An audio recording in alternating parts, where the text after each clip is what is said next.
Здравейте, намираме се в центъра на София пред Света Петка. Имаме мисията да проверим честна ли е поросията. В центъра на София, по принцип, тя е забранена със закон, но тук се практикува като професия.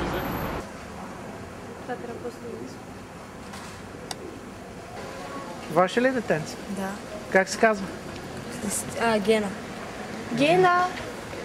Гена! На колко месеца? Това? Да. Това е на годинка. На годинка. А имате ли още деца? Не. Гена! А помощи за него взимат?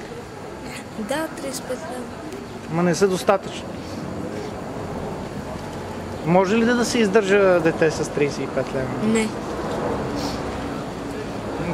Какви са разходите за едно дете? Така, по ваши изчисления. Памперси, пюрета, каши, буза, супички. И вие сега сте принудени на просите. И спират ли се хората? Дават ли? Някой да, някой не. Може ли от там да се издържа дете? Откъде?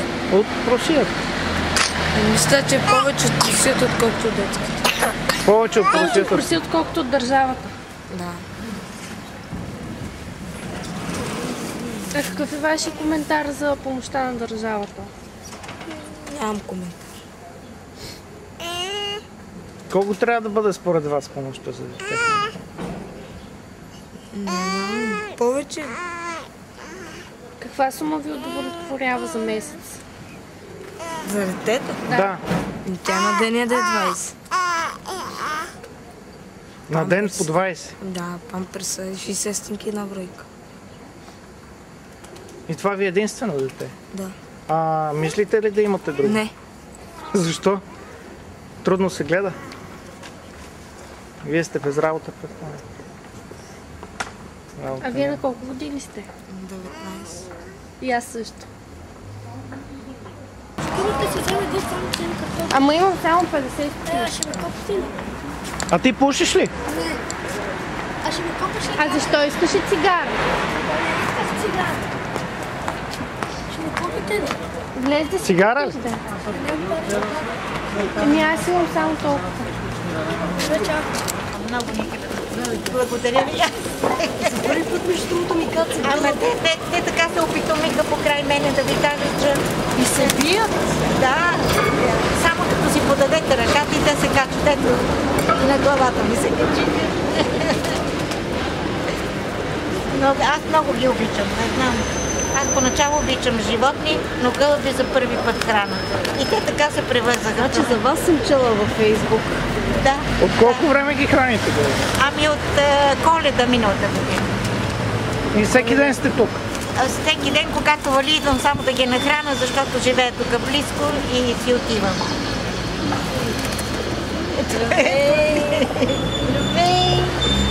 И така говорят, ако може да им разберете, така говорят. Да, аз си храня дни на работата там, ако ме види шефката ще ме убие.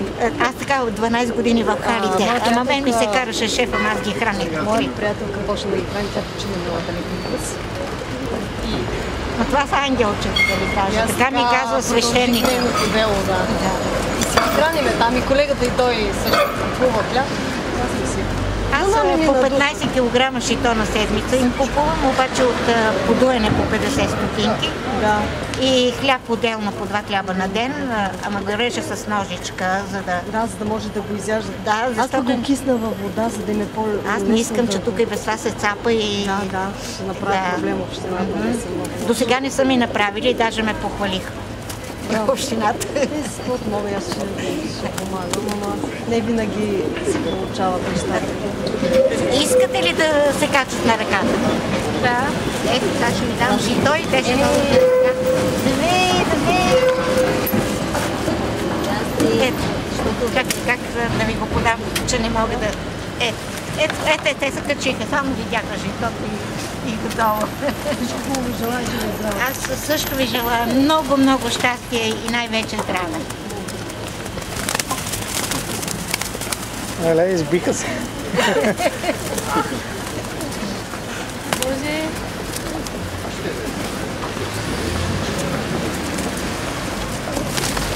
А Как успяхте да ги опитомите толкова? Ами те бяха само 3-4, ама дойдоха много. Много. И как успявате да им купите жито? Колко ви е пенсия? 154 лева ми е пенсия. И от тях отделяте за гол? Не отделям благодарение на хора като вас. Аз за това съм седнала тук. Ето. И животните храна, и за нас има, и да си плащам тока. Иначе беше към изпряли и тока. Срам, не срам, излезах на улица. Какво да направя?